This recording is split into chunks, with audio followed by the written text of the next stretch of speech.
Welcome to The Mind Hunter, a thrilling novel about a detective who must catch a serial killer that can manipulate his own brain chemistry. With unexpected twists and turns, it will keep you on the edge of your seat as you follow the investigation. If you love crime fiction and the intricacies of the human mind, then The Mind Hunter is the perfect novel for you. Chapter 1: The Discovery. Detective Lara Martinez sat at her desk, staring blankly at the computer screen. She had been on the job for over 15 years, but this case was different. The killer, known as the brain manipulator, had left no clues and seemed to be one step ahead of the police at all times. Lara had spent countless hours poring over the killer's past victims, trying to find a pattern or connection between them. She had hit dead end after dead end until a breakthrough came from an unexpected source. A neuroscientist by the name of Dr. Richard Cole had reached out to Lara, claiming to have discovered something incredible. He had developed a brain scan that could predict criminal behavior with almost 100% accuracy.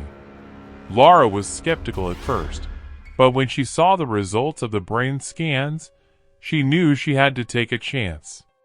Dr. Cole had identified a potential suspect, a man named John Smith, who had a history of violence and was currently living in the city. Lara and her team immediately set out to find John Smith, hoping that Dr. Cole's brain scan would lead them to the brain manipulator. As they arrived at John Smith's apartment complex, Lara's heart raced with anticipation. This could be the break they had been waiting for. Chapter 2: The Interrogation. Lara and her team knocked on John Smith's door, their hearts pounding with excitement and fear. When the door opened, they were met with a tall, muscular man with piercing blue eyes. "Mr. Smith, we need to ask you a few questions," Lara said, her voice firm but calm. John Smith's demeanor immediately shifted, and he became defensive. "What is this about? I haven't done anything wrong." Lara knew that this was a crucial moment. She had to keep John calm and gain his trust if she wanted to get any information out of him. "Dr. Cole's brain scans have identified you as a potential suspect in the recent murders. We just need to ask you a few questions to clear things up," Lara explained, her eyes never leaving John's face. John's expression softened, and he agreed to speak with the detectives. As they sat in the interrogation room, Lara began to question John about his whereabouts on the nights of the murders. He claimed that he had been at home alone, watching TV. Lara's gut told her that John was lying, but she needed evidence to prove it. She decided to take a risk and used Dr. Cole's brain scan to try and read John's thoughts. As the scan began, Lara could see John's brain activity lighting up on the screen. But something was off. His brain patterns seemed to be intentionally manipulated, as if he was trying to hide something. Lara knew then that John was the brain manipulator. But how was he able to manipulate his own brain chemistry to avoid detection? Chapter 3: The Revelation. Lara was stunned by the results of the brain scan. John Smith had somehow figured out how to manipulate his own brain chemistry, making him undetectable by traditional brain scans. She immediately called Dr. Cole to discuss the findings. After a lengthy conversation, they both came to the same conclusion: John must have undergone some kind of experimental treatment that gave him this ability. Lara knew that they needed to find out who had performed this treatment on John and why. It was the key to unlocking the mystery of the brain manipulator. She and her team scoured John's medical records and found a reference to a doctor named Alexander Drake, who had performed a new experimental treatment on John's brain. They tracked down Dr. Drake and brought him in for questioning. After a long interrogation, Dr. Drake finally revealed the truth: the treatment he had performed on John was part of a secret government program designed to create a new breed of super soldiers. John Smith was one of the first test subjects, and the treatment had given him the ability to manipulate his own brain chemistry. But when the program was shut down due to ethical concerns, John had gone rogue and become the brain manipulator. Lara knew that they had to catch John before he struck again. But how could they catch someone who could manipulate his own brain chemistry? Chapter 4: The Chase. Lara and her team knew they had to act fast if they wanted to catch John before he killed again. But with his ability to manipulate his own brain chemistry, he could be anywhere and be anyone. Lara turned to Dr. Cole for help, hoping that he could come up with a way to detect John's brain activity. After weeks of research and testing, Dr. Cole finally had a breakthrough. He had developed a new brain scanning technology that could detect the subtle changes in brain chemistry that John's manipulation caused. With this technology, Lara and her team could track John down and bring him to justice. The hunt for John was intense and grueling. They followed lead after lead, chasing John across the city as he eluded them at every turn. But finally, they caught a break. One of John's former accomplices had tipped off the police, revealing his location. Lara and her team descended upon the abandoned warehouse where John was hiding out. The sound of gunfire echoed through the air as they engaged in a fierce shootout with John and his remaining accomplices. In the end, John was apprehended, and his ability to manipulate his own brain chemistry was no longer a threat to society. But the cost of the capture had been high, with several officers injured and one killed in action. As Lara watched John being taken away in handcuffs, she couldn't help but wonder, was the price they had paid worth it? Chapter 5: The Trial. John Smith's trial was one of the most high-profile cases in the country. The media frenzy surrounding the brain manipulator had only intensified in the wake of his capture. Lara and her team were called to testify, recounting their experiences in the pursuit of John and his ability to manipulate his own brain chemistry. But despite their best efforts, John's defense team argued that he was not responsible for his actions due to the experimental treatment he had undergone as part of the super soldier program. The trial was a long and grueling affair, with weeks of deliberation and expert testimony. In the end, the jury came back with a surprising verdict: guilty, but not responsible for his actions. Lara was stunned. She couldn't believe that John would be let off the hook for the murders he had committed. But as the reality set in, she realized that it was up to her and her team to make sure that John never had the opportunity to harm anyone again. She vowed to keep a close eye on John, to make sure that he never had the chance to manipulate his own brain chemistry again. And as she left the courtroom, Lara couldn't help but wonder, had they really caught the brain manipulator, or was there someone else out there, manipulating their own brain chemistry and evading detection? Chapter 6: The Copycat. Lara couldn't shake the feeling that there was still more to the story of the brain manipulator. She couldn't stop thinking about the possibility that there was another person out there with the ability to manipulate their own brain chemistry. Her worst fears were realized when a new string of murders started cropping up around the city.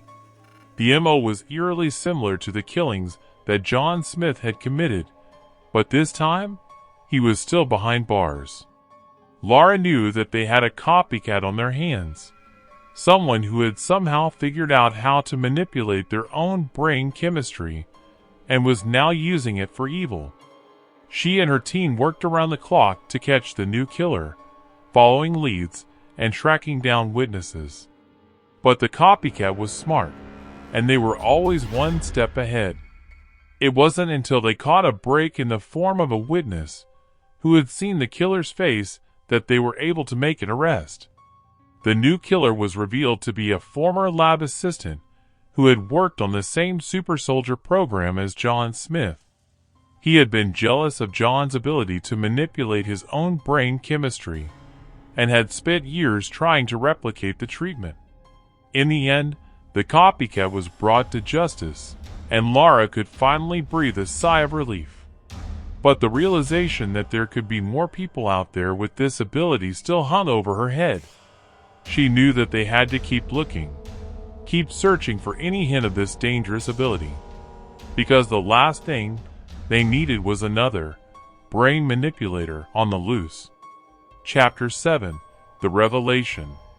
Lara's search for any hint of the dangerous brain-manipulating ability led her to a small research facility on the outskirts of the city. The facility was owned and operated by a reclusive scientist named Dr. Edward Hayes.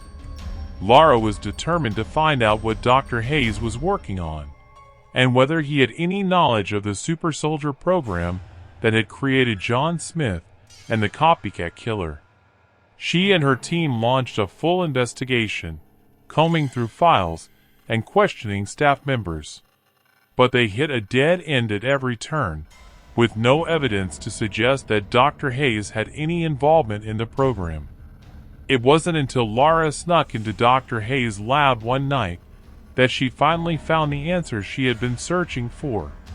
She discovered a hidden room containing a high-tech brain scanner, far more advanced than any she had seen before. But that wasn't the only thing she found. She also discovered a file containing information about a mysterious man named Subject X, someone who had been part of Dr. Hayes' experiments for years.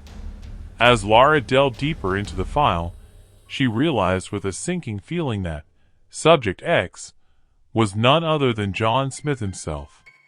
Dr. Hayes had been experimenting on John for years, trying to understand how he was able to manipulate his own brain chemistry.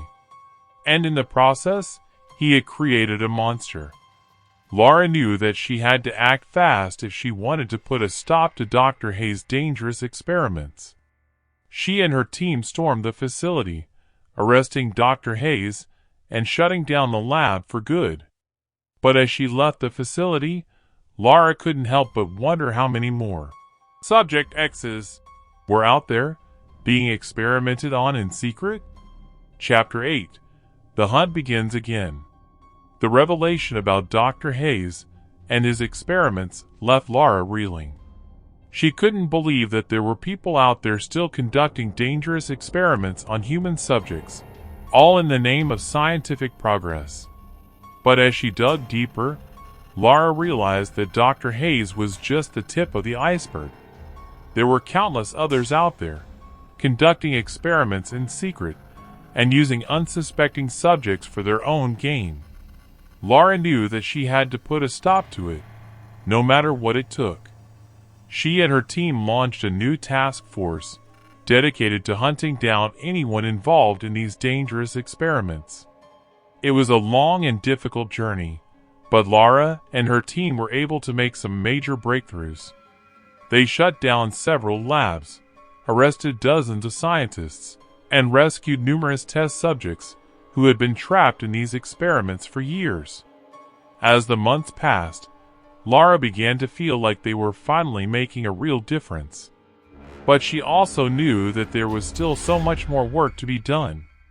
The ability to manipulate one's own brain chemistry was still out there, and there were undoubtedly more dangerous individuals who had discovered this ability and were using it for their own purposes. Lara knew that she had to keep searching, keep fighting, until every last dangerous experiment was shut down and every last manipulator was brought to justice. It was a daunting task, but Lara was up for the challenge. She had dedicated her life to protecting the innocent, and she would stop at nothing to ensure that they were safe from those who would use their knowledge and power for evil. Chapter 9: The Shadow Organization. Lara had been investigating a string of seemingly unrelated crimes, trying to find any connections between them. It wasn't until she received an anonymous tip that she finally uncovered the truth. There was a shadow organization operating in the city, manipulating events from behind the scenes. Lara couldn't believe what she was hearing. This organization had infiltrated every level of society, from the police force to the government. They had their fingers in every pie, and they were using their power to further their own agenda. Lara knew that she had to act fast if she wanted to put a stop to this organization.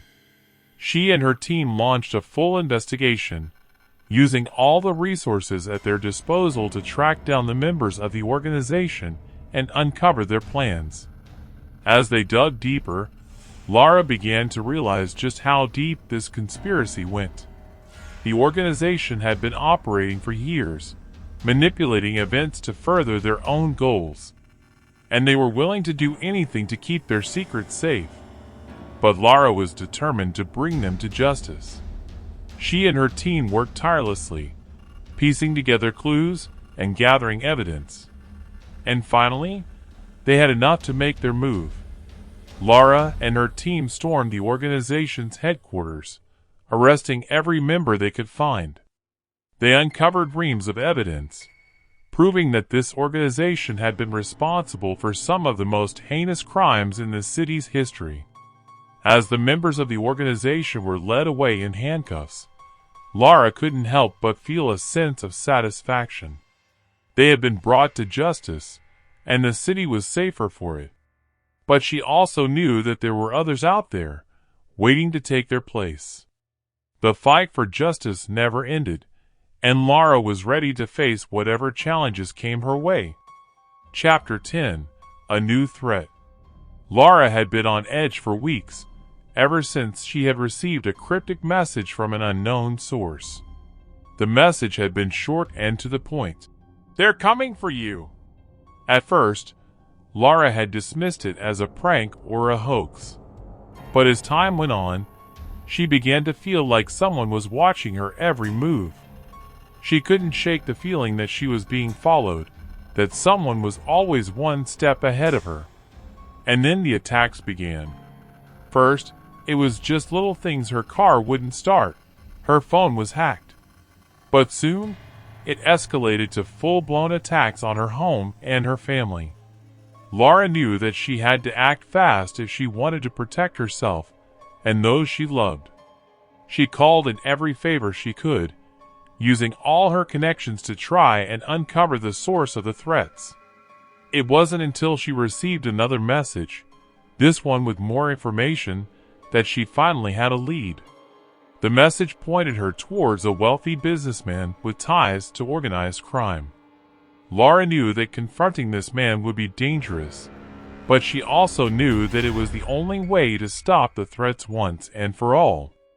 She and her team launched a full-scale assault on the man's mansion, taking down his guards and storming the building.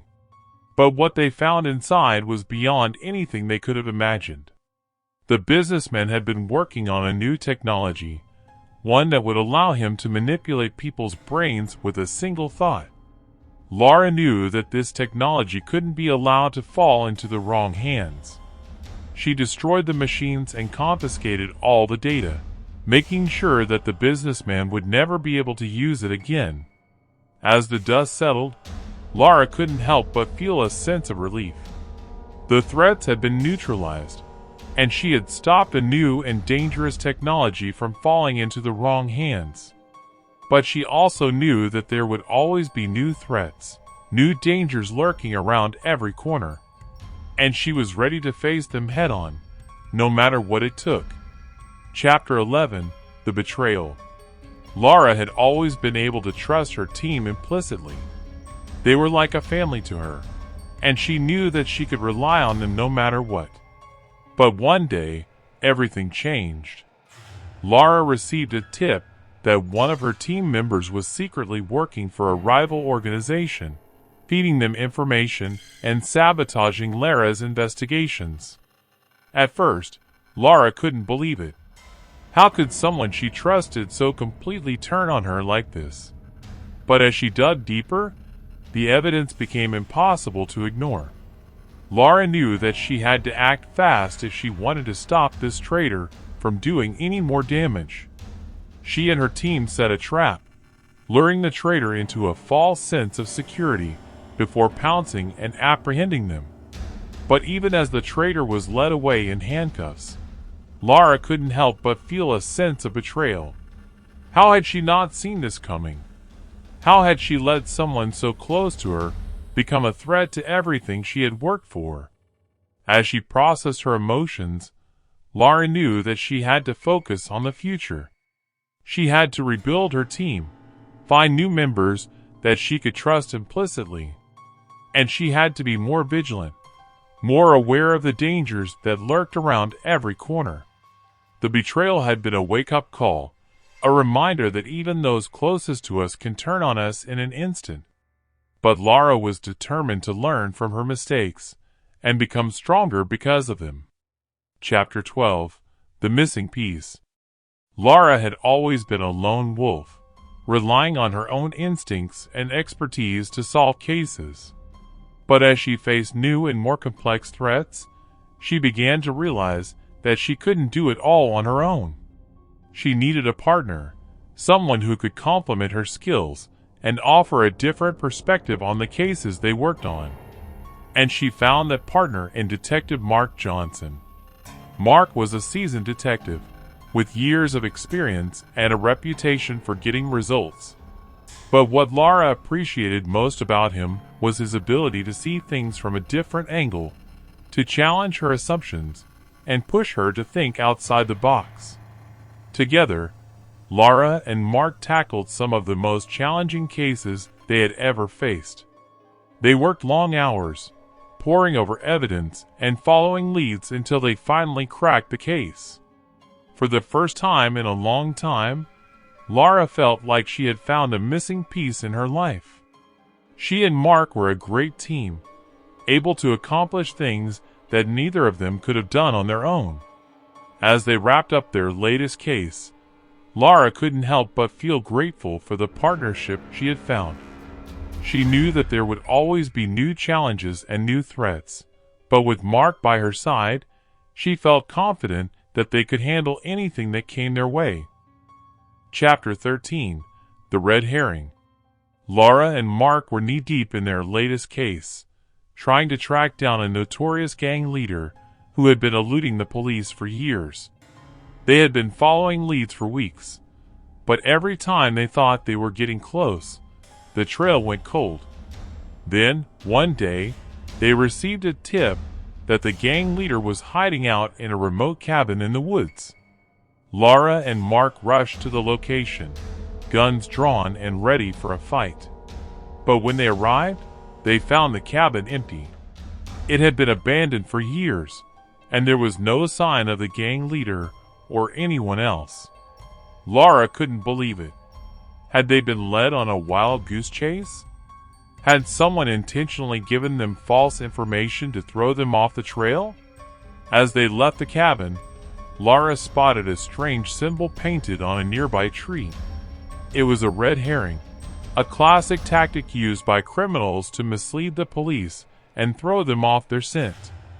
Lara and Mark realized that they had been played, but instead of giving up, they redoubled their efforts. They knew that the gang leader was out there somewhere, and they were determined to find him no matter what. It took weeks of tireless effort, but finally, Lara and Mark got their break. They were able to track the gang leader to a secluded hideout, and with the help of a SWAT team, they were able to take him down. As they walked away from the scene, Lara couldn't help but feel a sense of satisfaction.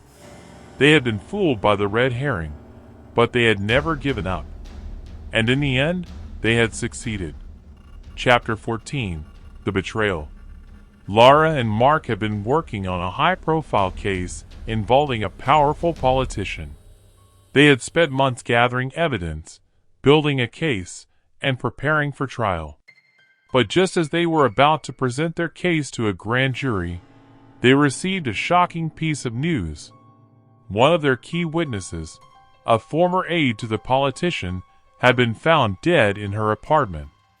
Lara and Mark knew that the witness had been threatened before, but they never imagined that someone would go as far as murder to keep her from testifying.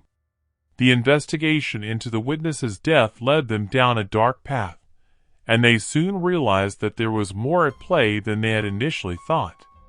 The politician they had been investigating was part of a larger network of corrupt officials, and they were all working together to keep their secrets from getting out. But the biggest shock came when they discovered that one of their own colleagues had been working with the politicians all along. A detective who had been assigned to their task force had been feeding information to the corrupt officials, helping them stay one step ahead of the law. Lara and Mark were stunned. They had trusted this detective, had worked with him for months, and had no idea that he was a traitor. But they didn't let the betrayal stop them. They continued to pursue the case, even as their own team was crumbling around them. In the end, they were able to bring down the corrupt officials and bring justice for the witness who had lost her life. As they celebrated their victory, Lara couldn't help but feel a sense of sadness for the betrayal that had happened within their own team. But she knew that they had done the right thing, and that they had shown that even in the face of adversity, justice could prevail. Chapter 15. The Confession. Lara and Mark had been investigating a string of murders that had been happening throughout the city. They had been on the case for months, but every lead they had followed had turned up empty. Then, one day, they received a call from a man who claimed to have information about the killer. They arranged to meet him at a local coffee shop, and as they sat down with him, Lara could see the fear in his eyes. "So you have information about the killer?" Lara asked, trying to put him at ease. Yes, I do," the man replied, his voice shaking. "I know who he is. Can you tell us his name?" Mark asked. The man hesitated for a moment before finally speaking. "His name is Michael Smith. He's my neighbor. I've known him for years, but I had no idea he was capable of something like this." Lara and Mark exchanged a look. It was a breakthrough in the case, but they knew they had to be careful. "Can you tell us more about him?" Lara asked. "What makes you think he's the killer?" The man took a deep breath. I saw him leaving the scene of one of the murders. He was covered in blood. He looked like he was in a trance or something. And then, when he saw me, he just ran off." Lara and Mark thanked the man for his information and headed back to the station. They knew they had to move quickly if they were going to catch Michael Smith. But as they began to investigate, they started to uncover some troubling information. Michael had a history of mental illness, and he had been in and out of psychiatric hospitals for years. They finally tracked him down to a rundown apartment building on the outskirts of town. As they approached his door, they could hear him talking to himself inside. "Lara, we need to be careful," Mark whispered. "He's not in his right mind." But Lara was determined to get a confession. She kicked down the door and rushed in, gun drawn. "Michael Smith, you're under arrest for the murders of 7 people, Lara said, trying to keep her voice steady. Michael looked up, his eyes wild. "I didn't mean to do it. It was the voices. The voices told me to." Lara and Mark exchanged a look. They had heard this before, but they knew they had to press him for a confession. "Michael, we need you to tell us everything," Lara said, her voice firm. And in that moment, Michael started to talk. He confessed to everything, telling them about the voices in his head that had led him to commit the murders. Lara and Mark arrested him and brought him to trial. It was a difficult case, but in the end, justice was served. As they walked out of the courtroom, Lara felt a sense of relief. They had caught the killer, and they had gotten a confession. It was a small victory in a world where justice wasn't always guaranteed. Chapter 16. The Escape. It had been a year since Lara and Mark had caught Michael Smith, and they thought they had seen the last of him. But they were wrong. One night, as Lara was leaving the station, she heard a commotion coming from the cells. She rushed over to investigate and found that Michael Smith had escaped. "Mark! Michael Smith has escaped!" she shouted into her radio. Mark arrived on the scene moments later, and they quickly set up a search party to track him down. They combed the city, looking for any sign of him, but he seemed to have vanished into thin air. They were running out of options. "We need to find him before he hurts anyone else," Lara said, her voice tense. They split up, each taking a different section of the city to search. Lara was walking down a quiet street when she heard a noise coming from a nearby alleyway. She cautiously approached, gun drawn. "Michael, it's over. Give yourself up," she called out. But there was no answer. She took a few steps closer and peered around the corner. That's when she saw him. Michael was standing in the middle of the alley, holding a knife. He looked wild, like he had lost touch with reality. "Lara, be careful!" Mark shouted over the radio. But it was too late. Michael lunged at Lara, and they both fell to the ground. Lara struggled to keep the knife away from her body as Michael tried to stab her. Mark arrived moments later and pulled Michael off of Lara. They were both shaken, but thankfully, neither of them was seriously hurt. They arrested Michael once again and put him back behind bars. But this time, they made sure to take extra precautions. They couldn't let him escape again. As they left the station that night, Lara couldn't help but feel a sense of unease. Michael's escape had shown her just how dangerous their job could be. But she also knew that they had to keep fighting, to keep protecting the people of their city. Chapter 17. The Confession. Michael Smith's trial was approaching, and Lara and Mark were busy preparing their case. They had spent countless hours poring over evidence and interviewing witnesses, and they felt confident that they had a strong case against him. But as the trial date drew near, something unexpected happened. Michael asked to speak with Lara and Mark privately, outside of the courtroom. They agreed to meet with him, curious to see what he had to say. "I want to make a deal," Michael said as soon as they were alone. "What kind of deal?" Mark asked warily. "I'll tell you everything. Every detail of every murder I've ever committed. In exchange, you'll make sure I get life in prison, not the death penalty," Michael replied. Lara and Mark exchanged a look.